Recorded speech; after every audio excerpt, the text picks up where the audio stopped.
Hey, salut tout le monde! Dans cette vidéo, on va review les groupos perdus euh, et on va voir si on peut en tirer des enseignements ou si c'était juste très standard. Donc on a roi 9, suité, UTG, on peut limp, on peut ISO raise. L'intérêt de limp, c'est que si on se fait raise, si on se fait ISO, on peut call.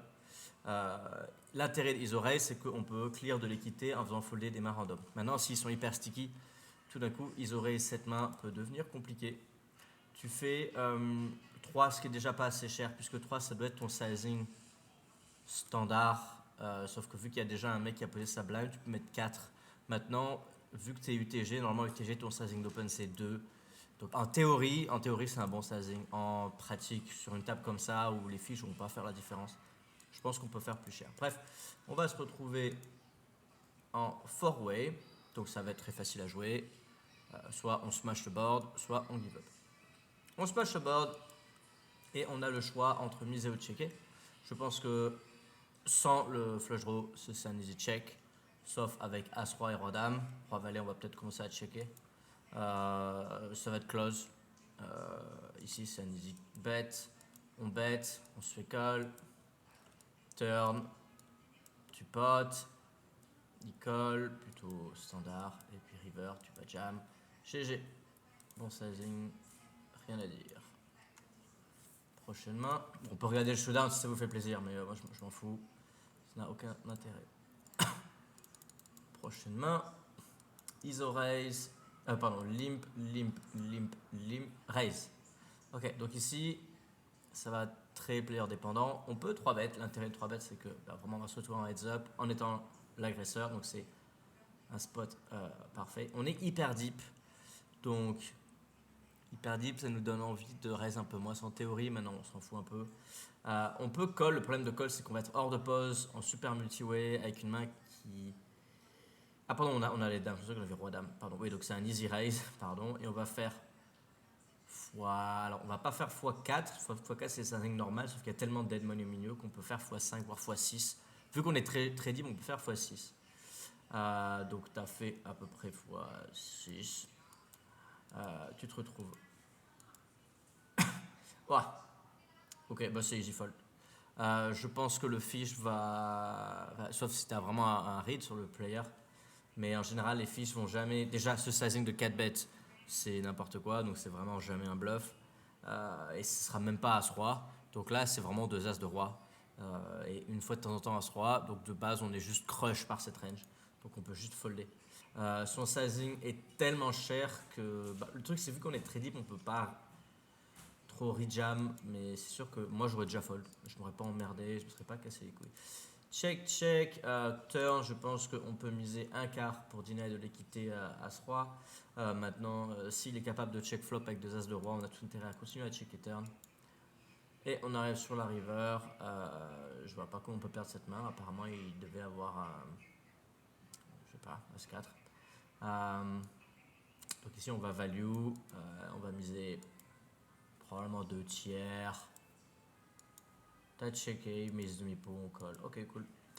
Bon, ben là c'était standard. Je pense que juste c'était standard post-flop, mais pré-flop c'est un easy fold.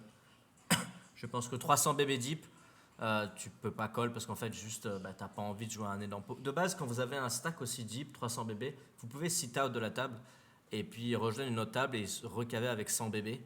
Parce que jouer hyper deep, c'est très high variance et puis c'est des ranges différentes et puis c'est. On va être dans des spots compliqués comme celui-ci. Celui-ci, on peut juste folder pré-flop parce qu'encore une fois, on n'a pas envie de jouer à un pot géant contre une range qui va être juste 2 As de Roi et de temps en temps As-Roi. Donc là, j'aurais foldé. Prochaine main, on va avoir Valet 10 off, il y a un limp, un limp. Ici, on peut folder si on pense qu'ils sont trop sticky. Typiquement, ici, on peut pas call, donc on va ISO raise. Mais si on pense qu'ils sont trop sticky et qu'ils vont call ISO raise trop souvent, tout d'un coup, ça devient horrible de faire ça avec cette main. Parce qu'en fait, quand on ISO raise avec cette main, c'est quasiment un bluff, c'est pas vraiment de la value. Donc ça va dépendre. On ISO raise, on se fait 3 bêtes. Je pense que là, c'est déjà un easy fold. Sauf si c'est vraiment un gros taré. Mais même un gros taré, je pense que je fold Valet 10 offsuit. On est très deep, donc on va jouer un pot géant avec une main qui n'a pas beaucoup de jouabilité, une main qui va être dominée. Dès qu'on fait une top pair, on va être niqué par tous les As Valet, Roi Valet, Dame Valet. ou As-10, Roi-10, Dame-10. Dès qu'il y a un board avec un roi, une dame, ben on va avoir des draws, mais l'adversaire va vraiment smash ce board aussi. Donc ça c'est vraiment une main, ça c'est une des mains que je vais folder le plus. Je vais aussi folder mes rois 10 suités, et je vais préférer call les suités de connector, qui au moins ont de la jouabilité et sont pas dominés. Donc là le call, je suis pas d'accord. Après il y avait peut-être une raison, il y avait peut-être une déviation basée sur le joueur, mais perso, même contre un gros dégène, je fais jamais ce call là. Je pense que c'est vraiment. Contre un gros dégène, on va lui laisser 90% des pots, et nous, on va gagner seulement 10% des pots contre lui, sauf que ce sera tout le temps les énormes pots. Donc, on a ce board là, on peut miser, on peut checker. Ici, par contre, le sizing, c'est un tiers en stab. On n'a pas vu ce spot, mais en théorie, ici, tu n'as pas l'avantage de nuts, c'est lui qui a le plus de mains fortes ici. Toi, tu as clairement surtout des mains marginales. Donc ici, soit tu mises petit pour attaquer toutes ces poubelles, du style As-Valet, As-10, As-9, etc. Paire de 8, paire de 9, paire de 10. Soit tu check. En théorie, il n'y a aucun gros bet ici. En pratique, on ne veut pas se faire check raiser. Si on se fait check raise ici, c'est horrible. Donc quand tu mises petit, si check raise, bah, tu as un easy call, tandis que là, tu mises très cher. Donc s'il te raise, ce sera quasiment à tapis et tu ne pourras pas call. Donc je pense qu'un gros sizing ici et pas vraiment une super idée. Il colle, donc là maintenant il a une main, il a une range très forte. Donc turn, tu as check back. Je suis tout à fait d'accord avec toi. Maintenant, de toute façon, vu le SPR, tu peux pas miser. Et si tu mises que tu te fais raise, bah, t'es niqué, donc tu as tout intérêt à checker. River 1 roi, il check, donc maintenant il est très capé. Il peut encore avoir les as. Il va pas avoir beaucoup de rois. Il va avoir des dames. Et donc maintenant la question c'est est-ce qu'il est capable de call ou de fold? Est-ce qu'il va overcall ou overfold ces mains-là? C'est pas le tout. Voilà, cette main elle est mi-figue mi-raisin pour bluffer parce qu'on bloque tes folds, tu sais les valets les 10, mais aussi on bloque tes calls. Donc les bloqueurs on s'en branle. Ça va dépendre du joueur maintenant. Ouais, c'est close. Ça dépend du joueur. Ici, on peut jam pour faire folder des mains, des dames. Mais il est censé call les dames assez souvent. T'as misé 2 tiers, ce qui est peut-être pas si mal en exploit. Ça fait aucun sens de miser 2 tiers en pratique contre un bon joueur. Contre un bon joueur ici, le seul sizing c'est jam. Maintenant, en exploit, c'est peut-être pas mal parce qu'en fait, tu vas avoir quasiment autant la même fold équité que tu fasses 2 tiers ou que tu potes tapis. Donc ça va dépendre du joueur. Donc ici, je pense que pré-flop, tu as un easy fold. Et flop, un tiers, c'est peut-être un peu mieux. Mais voilà. En plus, le truc, c'est que tu vois, flop, si tu fais un tiers, ça va pas t'empêcher de tout mettre au milieu une fois que tu touches. Parce que, bah, en fait, le pot est déjà tellement énorme. T'as payé. Alors, c'est combien? 108 jetons, c'est 10, c'est quasiment 20 bébés. C'est genre 18 bébés, le 3 bêtes. Ouais, le sizing est petit, mais bon, ta main n'a vraiment aucune jouabilité. C'est vraiment une main dégueulasse. En fait, typiquement, si tu colles cette main-là, tu folles quoi? En fait, tu folles rien. Parce que c'est vraiment la pire main qu'ils auraient. Tu vas pas ISO-raise roi 9 off, ni valet 9 off, ni dame 9 off. Et on préfère vraiment payer des pocket pairs. Vu la profondeur et son sizing trop petit, on a un set mining profitable avec toutes les pocket pairs. Les suités de connectors vont être aussi profitables. Et ensuite, on va plutôt prendre des suités de Broadway. Parce que quand on est très deep, bah, on a vraiment envie de faire des mains très fortes. Tandis qu'avec cette main-là, on pourra quasiment jamais faire de mains très fortes. Donc je pense que cette main c'est un easy fold. Je sais pas si vous avez bossé avec des ranges, mais il faut être conscient que quand tu te fais 3 bêtes, en théorie, tu es censé folder 66% du temps, en moyenne. Je veux dire, c'est vraiment un chiffre. Ça va dépendre des positions, etc. évidemment, mais bon, en moyenne, on va dire, on peut folder 66% du temps. Sauf que vu que les fiches ne 3 bêtes pas assez, on peut même folder beaucoup plus. On peut même folder 80% du temps et uniquement payer les mains qui sont pas dominées. Du style, on peut payer des petits assutés, ça va dépendre si on est profond ou pas. Et après, ça va être juste les suités de connecteurs qui vont payer. Les Broadway suités, je les fold parce que le fish a une range de 3 bêtes qui est vraiment trop forte en général. Et les Broadway offsuit, je les fold parce que pareil, je vais dominer et puis j'ai pas de jouabilité. Prochainement, on va voir les 9 en early position. Ça va dépendre des tables. En général, si les fiches sont trop sticky à vos tables, Bah, en fait, ouvrir cette main, c'est chiant, parce qu'en fait, tu vas te retrouver en multi-way avec une main qui en gros, en multi-way, maintenant, tu vas juste cette maner avec cette main-là, quoi, parce qu'il y aura tout le temps une overcard flop, quasiment. Donc, je pense qu'ici, en fait, on peut limper. Juste comme ça, tu peux limp, et si ISO, tu peux call. Maintenant, si tu penses que c'est pas des gros tarés qui flattent trop non plus, bah, tout d'un coup, on peut open. Donc, moi, ça va dépendre de la table. Je pense que si vous me dites que vos joueurs sont trop calling station, tout d'un coup, je pense qu'on va limper cette main. Parce que voilà, on veut pas trop jouer en multi-way. Tu te fais 3 bêtes, il fait. Quel sizing? Je crois que c'est x4. Hein. Non. Ouais, c'est x3,5. Donc c'est trop cher. C'est trop cher. C'est une main qui est censée pure fold. Enfin, c'est un 3 bêtes. En fait, ta range d'open UTG, elle est tellement tight que déjà, tu n'es quasiment pas censé open cette main-là. UTG, je pense que c'est. En off-match, je pense que c'est un fold, pré-flop. Maintenant, nous, on va pas le faire, on va pas folder, surtout quand tu as plein de fiches au table, on s'en fout. Mais voilà, dans l'idée, il faut comprendre que voilà, ta main, elle est déjà. Voilà, tu vois, les 9, ça ouvre quasiment jamais. Donc, imaginons que tu ouvres et qu'il te 3 bêtes, et en plus, c'est 3 bêtes trop cher. Bah, tout d'un coup. Alors, bon, tout d'un coup, cette main est quand même payée pour une question de board coverage, parce qu'on a envie d'avoir quelques mains qui connectent avec les boards middle card. Et ça, on s'en bat les couilles, puisqu'en fait, ça n'a aucune importance. Si ton adversaire ne sait pas que tu n'as pas de board coverage, c'est-à-dire que dans ta stratégie, tu n'as pas ces mains-là, ben en fait, il va pas le savoir, donc il va pas t'attaquer sur les boards 9, 8, 3, etc. Donc on s'en fout, on peut juste tout le temps folder ces mains-là. De plus, il prend un sizing très cher. Donc la seule raison de payer, ce serait si tu as vraiment un read, comme quoi c'est vraiment un joueur trop aggro. Mais même contre un joueur trop aggro, la déviation c'est pas de call plus, c'est de 4 bet plus. Donc ici c'est compliqué. Si tu l'as vu faire des folies, on peut call, mais il faut vraiment avoir des preuves conséquentes, puisque là je pense que ton call est vraiment une très grosse déviation. Donc pour faire une déviation comme ça, il te faut des preuves assez fortes. On a ce board qui est plutôt cool pour nous. Il mise demi-pot, ouais, donc c'est un gros fiche évidemment. Tu calls, turn, on a un easy call, il a tous les As-Roi, As-Dame, As-Valet, Roi-Dame, Roi-Valet, etc. Et river, on a un easy fold. Donc ici, post pré-flop moyen, je pense qu'on aurait pu mieux jouer. Après, j'ai pas les odds de la table, donc si ça se trouve, en fait, tu as bien joué. Mais en général, on va plutôt limper cette main-là. Et post-flop, easy fold après, à la river, ouais. Ok, next. Prochaine main, on est en straddle. Donc on n'est pas UTG, hein, on est en straddle. Il y a un limp, un call. Petits oreilles, je pense qu'ici on veut faire. On peut mettre, je pense, 5-6 big blind. Donc ouais, le sizing est plutôt bien. On peut même mettre plus cher. Et là tu te fais jam. La seule raison de call cette main, c'est si vraiment tu l'as vu. Tu l'as vu faire ça avec une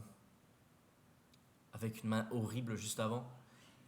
Sinon, évidemment, ici on peut folder avec paire de valet, on peut folder avec As-Dame suité. Donc call cette main, c'est une énorme déviation, donc tu dois avoir une raison pour avoir call cette main. Maintenant, je pense qu'on n'a pas besoin de call cette main. Juste, en fait, tu te mets dans un spot hyper high variance où tu n'es pas hyper sûr que ce soit EV+, sauf si tu l'as vu faire ça littéralement, il a fait tapis toutes les 3 dernières mains et qu'il a montré des poubelles. Et dans ce cas, ok, mais même là, je pourrais folder en vrai. Hein. Donc, encore une fois, on n'a pas besoin de call ici pour gagner de l'argent. On peut juste folder, protéger notre stack et puis juste attendre des spots profitables pour monter des jetons et pour gagner de l'argent. On n'a pas besoin de se mettre dans des spots comme celui-ci, on n'a pas besoin de se mettre dans des spots comme le Valet 10 offsuit. Tu peux vraiment jouer un poker beaucoup plus simple, beaucoup plus sobre, beaucoup plus straightforward, où vraiment t'attends les bons spots, t'attends les spots où tu sais que c'est EV+. Ici, moi, je pense que c'est très dur de trouver ce spot EV+. Du coup, on peut juste folder et puis attendre un bon spot. On a perdu, il avait les As, évidemment. Enfin, évidemment, non. Prochaine main, on est en multi-way, il y a un open 2,5, un flat Apparemment, ce mec est un peu un gros fou. Enfin, c'est une baleine je crois que tu m'avais dit qu'il avait 80 de V-pip. Mais pas un mec aggro. C'est pas un mec qui a 20% de 3 bêtes ou 15% de check raise. C'est juste un mec qui veut voir tous les flops. Et quand il touche, il met de l'argent. Donc un mec assez facile contre lequel jouer. Ici, je pense que on peut pas trop raiser parce que lui il est short stack et c'est une main qui joue bien multi-way, donc cette main va être call. Valet 10 off va être foldé, roi 10 off va être foldé. Roi valet off, ça va être casse-couille. Roi valet off c'est casse-couille, tu peux call, tu peux fold. Après t'as un mec derrière toi qui est short, qui peut aussi rejam, donc c'est chiant. On a ce flop qui est pas trop mal, sauf qu'au flop on a un demi-pot plus un raise. Ici, je pense qu'on peut juste folder. T'es face à deux ranges qui sont pas capés.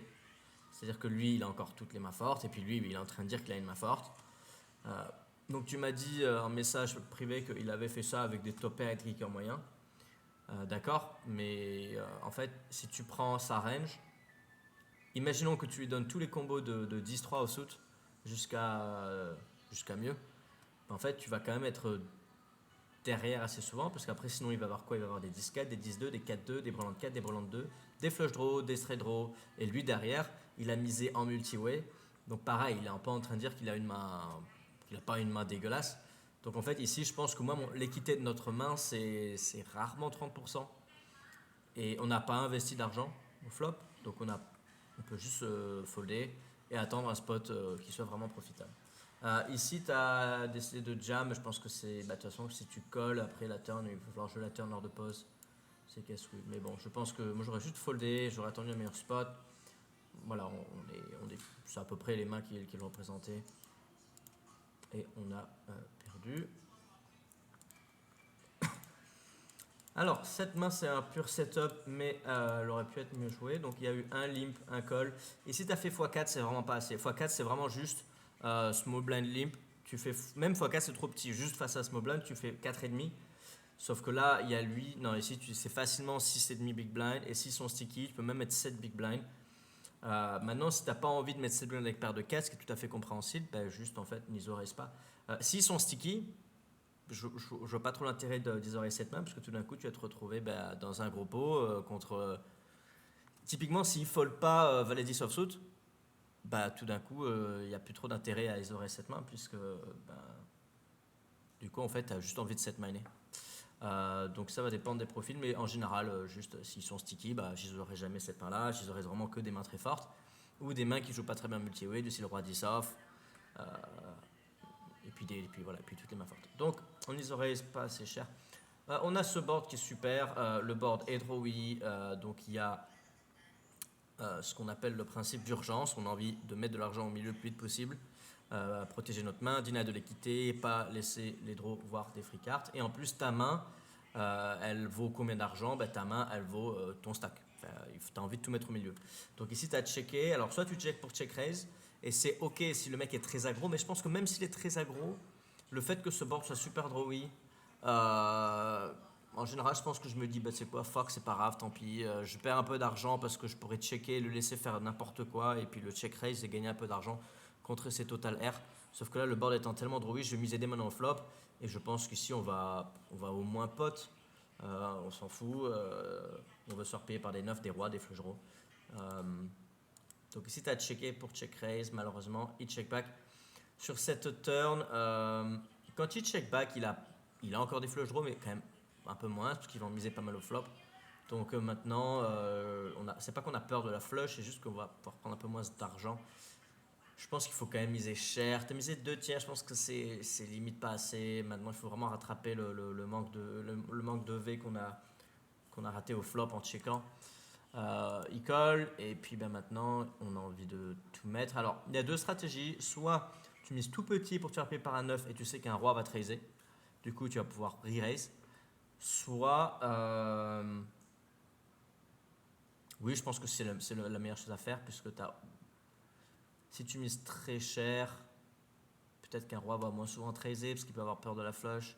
Donc je pense qu'ici on mise 20 dans 80 pour vraiment juste 1000 que les 9 et les 4. Tu sais qu'il a un roi, il va raiser. Tu peux même être moins genre 16. Là, t'es misé très cher. Donc le problème, c'est que là, quand il a roi 10, il peut juste call et tu perds un peu de V. Donc, pas le mercenaire. Il min raise. Alors maintenant, est-ce qu'il va min raise avec un roi? Ça va dépendre du profil. Il y a des mecs, je pense, qui vont jamais faire ça avec un roi parce qu'ils ont trop peur de la flush et des foules. Donc tout d'un coup, on va juste call. Et il y en a qui sont vraiment très mauvais pour déterminer la force de leur main et qui vont faire ça avec tout leur roi. Et du coup, on va pouvoir rejam. Donc ça va dépendre du profil. On perd contre. Alors, est-ce qu'il peut avoir roi 9 off? Ça va dépendre de son profil. S'il peut avoir roi 9 off, tout d'un coup, je pense qu'on peut plus trop jam. Sinon, on est devant. On est derrière un combo de roi de suité et 4 combos de 2. Et quelques brelan 9 qui auraient lim pré-flop et qui auraient check back au flop et qui n'a pas 10 000. Donc en général, on est quasiment tout le temps la meilleure main. Malheureusement, cette fois-ci, il avait les 9. Donc, bon, c'est un setup, même si on aurait pu mieux jouer, je pense, en misant dès le flop ou en isorisant pas cette main pré-flop, je sais pas. Prochaine main, un straddle. Je pense qu'on n'est même pas obligé d'ouvrir cette main sur des tables à straddle. De toute façon, maintenant, on ne joue plus les tables à straddle. Mais je pense qu'ici, c'est pas un open en théorie. S'ils sont sticky, c'est encore moins un open. Bref, il colle. Ici, je pense qu'on a de lever à prendre, plus le board est drawy, donc on a besoin de protéger. Donc on va miser dès maintenant au flop, on va miser 2 tiers pour vraiment value un max tous les draws, tous les flush draws, toutes les paires, etc. Je pense que si on a envie de checker des rois, on va checker nos rois les plus faibles, du style roi 4, roi 5, roi 7 suité, roi 8 suité. Roi 10, ça commence à devenir un roi assez fort. Donc j'aurais misé dès le flop. Sur un board roi 7-2, on pourrait checker pour induire de l'agression de la part de notre adversaire à la turn. Sauf que là, le board étant drawy, je pense que c'est pas une bonne idée de laisser voir une free carte. Maintenant, on va prendre de la value. Tu mises trop petit. Je pense qu'ici, on mise facilement 2 tiers. N'importe quelle main avec un cœur vont te payer. N'importe quel valet va te payer. Les gut shots vont peut-être plus payer, mais du coup, c'est pas une si mauvaise chose. On dit un peu d'équité. Ouais, c'est pas hyper cher. Il te raise, là ça pue. Bon, évidemment, on va payer avec le red cœur. Hein. Et il check, ok, ça c'est cool. La question c'est est-ce qu'on peut prendre de la value sin? Oui, évidemment, hein, on a une straight. Maintenant, il y a une straight à une carte, donc tout d'un coup, ça va être difficile de se faire call par les doubles paires et les brelans. Donc je pense qu'on peut pas pot. Parce que tout d'un coup, quand on pote, je pense pas que roi valet ou valet 9 va payer sur ce board. Donc j'aurais misé un peu moins cher, je pense. Et là, il jam, c'est un easy fold. Je pense que le raise river est under bluff. Alors, c'est un easy fold. Le truc, c'est que on pourrait split de temps en temps. Et on a le roi de cœur en main, donc peut-être que c'est pas si dégueulasse que ça de call. On va y voir. Turn, il te check raise. Et puis river, il check. C'est bizarre comme line, hein. C'est vraiment une line chelou. Le double check raise.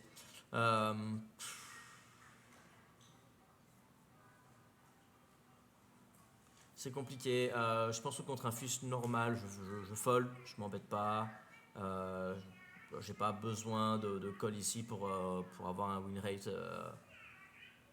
de 10 BB 100. Donc on peut juste folder, attendre un meilleur spot.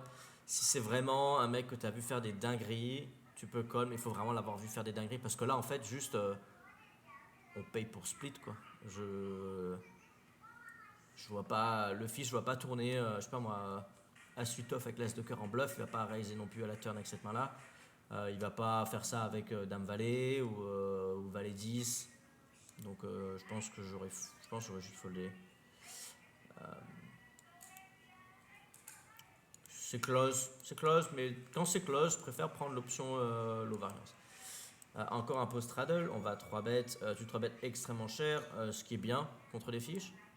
Attention à pas faire ça quand tu as des règles derrière toi. Parce que si moi je suis derrière toi et que je te vois 3 bêtes très cher, je vais folder. Et la prochaine fois que je te vois 3 bêtes petits, je vais te 4 bêtes. Parce que je sais que quand tu 3 bêtes très cher, tu as les mains très fortes. Donc maintenant, quand tu 3 bêtes petits, tu as quasiment plus de mains fortes. Donc en fait, je porte 4 bêtes avec Any2 et juste imprimer de l'argent. Donc, on se retrouve en heads up. S'il avait jam, j'aurais foldé. Check, on va miser on fait ce qu'on veut. S'il est aggro, on peut miser petit comme ça pour induire un raise. S'il n'est pas particulièrement aggro, on peut miser un tiers, on peut aussi miser demi-pot si on a envie. Ça va dépendre vraiment du profil. Contre un fish, on fait vraiment ce qu'on veut. Bah, du coup, on va pouvoir continuer à miser turn puisqu'on a un draw. Maintenant, le problème, c'est la profondeur. Je pense qu'ici, on peut jam en fait. Je pense que jam, c'est cool parce qu'en fait, on peut surpayer par tous les 10. On peut même surpayer par toutes les pocket pairs avec un cœur. Et parfois, même le fish call avec des pocket pairs sans cœur. Maintenant, si c'est un mec un peu tight, jam c'est moins cool. Contre un mec un peu tight, je pense que je mise un tiers pour vraiment milquer les 10 et les paires avec un cœur. Et ensuite, river, je pense qu'on peut tout mettre de toute manière. Parce qu'en fait, il a quasiment. Il peut avoir les dames, mais c'est assez rare. Ouais, il peut avoir les 9, mais pareil, c'est assez rare. Il peut avoir les 10, mais c'est assez rare. Donc en fait, on est quasiment tout le temps devant. Donc tu as choisi le petit, il raise, ici colle. Et j'imagine que voilà, il avait ça. Et puis après, c'est un 70-30, hein, donc pas de problème, GG à toi. Cette main a été très bien jouée. On est en straddle, on a les as, on va 3 bêtes, sizing normal. Tu fais un peu plus cher que d'habitude, ça va dépendre de l'adversaire. Board dégueulasse sur ce board. En théorie, on est censé checker les as. On est censé checker beaucoup de mains sur ce board. Et en général, on va pas checker les dames et les valets, parce que les dames et les valets ont besoin de protection. Du coup, on va checker quels overpairs. On va checker les overpairs qui n'ont pas besoin de protection, aussi les as et les rois. Ça, c'est la théorie. Maintenant, contre un fish, on va juste réfléchir. Est-ce qu'il est sticky? Est-ce qu'il est aggro? Etc. S'il est aggro, on pourrait miser tout petit ici. On pourrait miser 30. Un peu plus, juste pour vraiment induire un peu de la folie. Sinon, on peut miser un tiers. Et si, ça va dépendre du profil. On fait un peu ce qu'on veut. Bon, cette turn est casse-couille. Maintenant, je pense qu'on va quand même continuer à value parce qu'il peut quand même avoir des mains moins bonnes. Il peut quand même avoir les 10, les valets, les dames. Il peut quand même avoir des 9, des flush draw. Et ici, je pense que le mieux, c'est de jam parce qu'en fait, t'as pas vraiment envie de voir la river. En fait, imagine que la river, c'est un cœur, un carreau, un 8, un 9, un 10, un valet. Tout d'un coup, c'est casse-couille. Ou un 7, hein, c'est hyper casse-couille. Et donc, on peut jam. Le problème quand on jam ici, c'est que c'est difficile de se faire payer par les valets et les 10, mais c'est classe. Ici, le problème de ton sizing, c'est que s'il colle, derrière, il lui reste vraiment trop peu. Donc, en fait, ici, de toute façon, s'il a un draw, que tu fasses ça, que tu fasses tapis, il va call. Oui, il va fold, mais du coup, c'est pas si mal, on s'en fout. Enfin, tu me diras, on prend un peu de value contre les draws.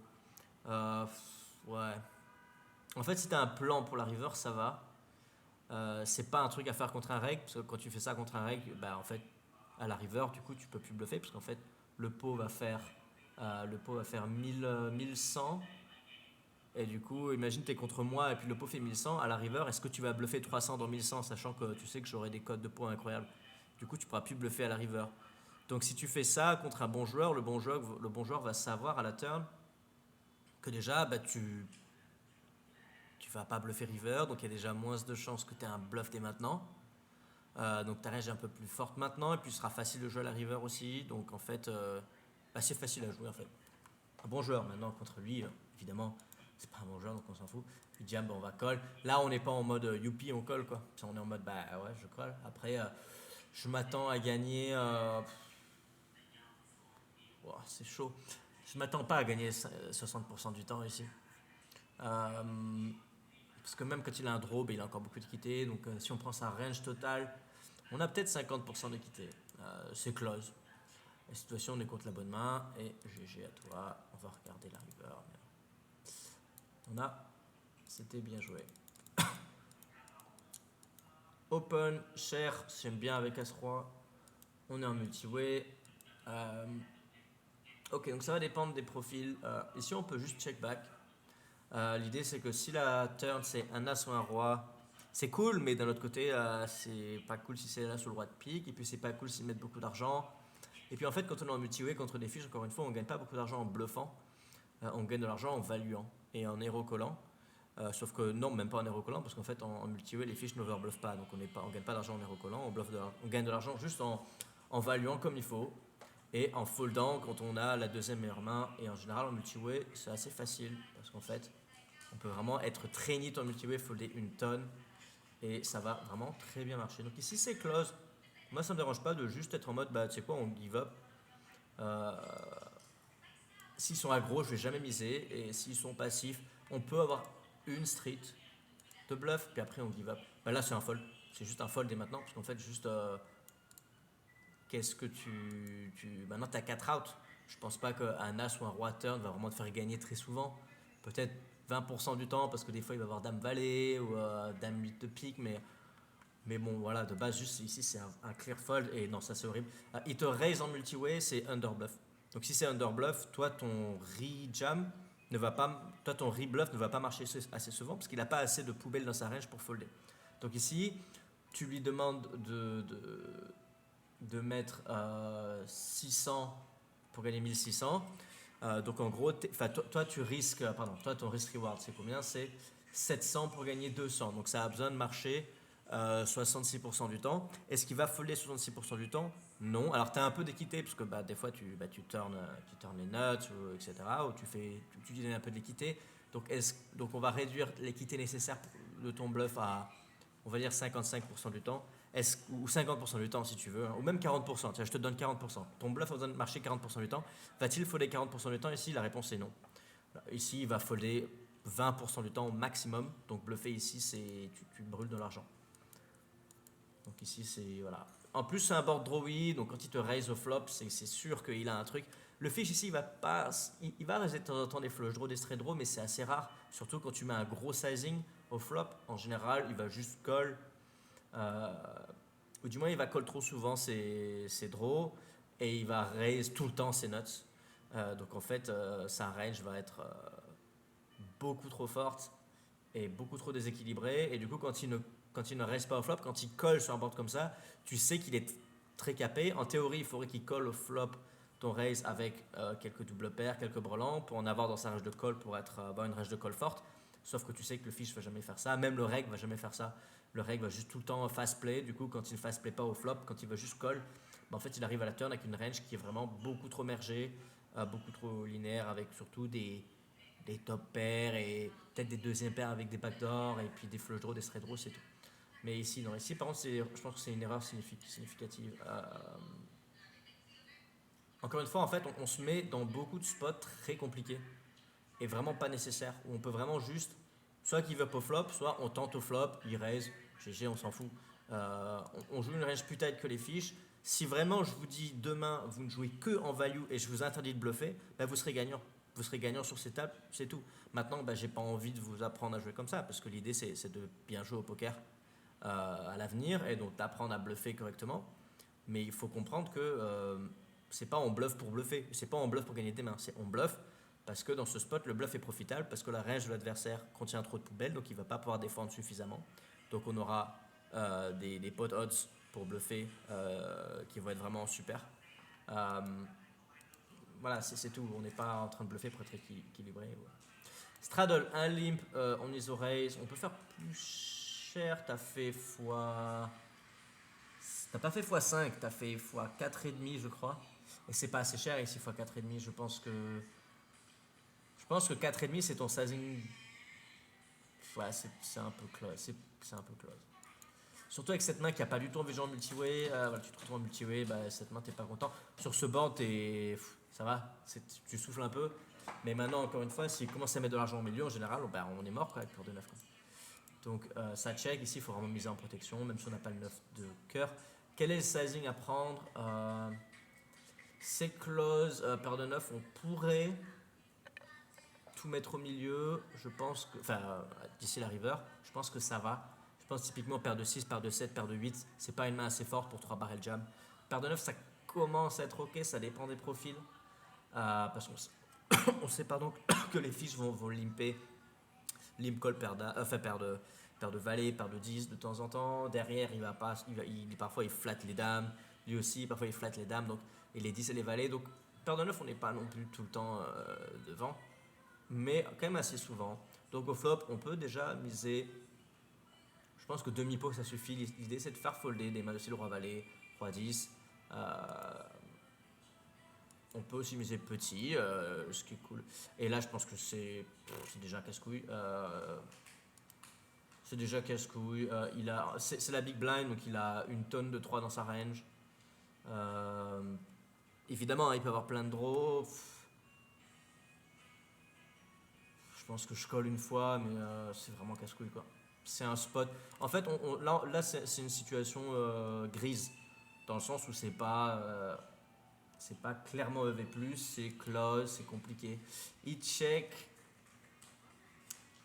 Alors 5-6 est rentré. Après, est-ce qu'il va checker 5-6 à la turn? Rarement. Il peut avoir des 3 évidemment, mais il peut aussi avoir paire de 5, paire de 6. Il peut avoir peut-être des 4, on ne sait pas pourquoi. Et puis il peut avoir des flush draws. Donc je pense que c'est important de miser. Maintenant, le sizing, je pense que faire tapis, c'est un overkill. L'idée, c'est juste de deny de l'équité. Quand il a un flush draw, et quand il a un flush draw, il a 9%, il a 9 out, donc 18% d'équité. Donc il faudrait miser au moins un tiers. Et j'aime bien un tiers. Et puis river, on aura un easy check back. Tu check, ok, tu n'as pas de l'équité. Et maintenant, sur cette river, ça va être un easy fold s'il fait tapis. Heureusement, il check, on va check. Ouais, pourquoi pas. C'est signe, quoi. Parce qu'en fait, tu value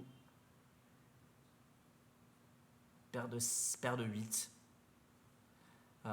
Tu values paire de 8, c'est 4 combos. Peut-être quelques 7 et 8. Mais bon, enfin, 7 et 8 ils vont check réseau flop. Non, donc il n'a pas tant de 7 que ça. Il peut avoir des 3 qui flippent à la vue du 7 encore. Et puis il peut river un brelan de 5. Il peut check turn et river avec 2-7. C'est close. Moi je pense que c'était plus clear de prendre la value à la turn parce que la turn a besoin de protection. On peut faire un tiers. S'il jam, on va call. Et puis maintenant, on arrive à la river. Le pot est déjà relativement gros. On est content de juste check back. Cette main n'a pas non plus 100 milliards de value. Ouais, voilà. Puis là, le problème de ce sizing là, c'est que tu te mets dans ce spot là. Oh, qu'est-ce que tu fais maintenant? J'ai vu que tu colles, quoi, mais on aurait préféré faire un tiers river. Comme ça, on peut facilement bet fold. Là, c'est chiant.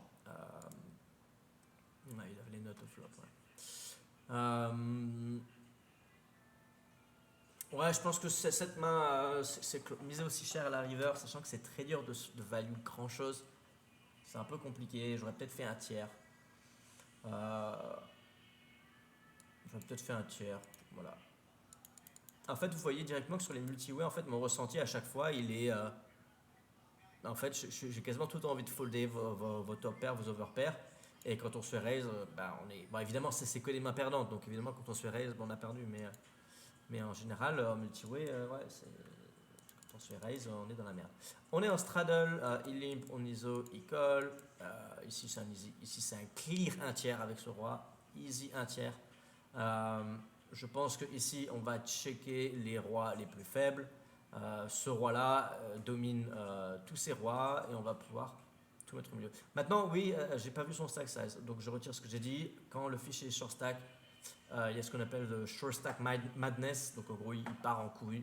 Quand on check, il a perdu 6, il va juste, c'est quoi, je vais y aller, je m'en fous, je vais tout mettre au milieu. Donc ici, c'est bien checké. L'idée, c'est qu'on perd pas de value parce que si la turn, il ne mise pas, maintenant, on peut quand même tout lui prendre à la river. Là, on mise 2 tiers, il colle, et puis river, on aura un easy, on pourra tout lui mettre. Donc là, c'est pas assez. C'est trop petit. Heureusement, il raise. Et maintenant, c'est un easy call. Et puis, on a perdu cette main, mais voilà, c'est un easy call, rien à dire.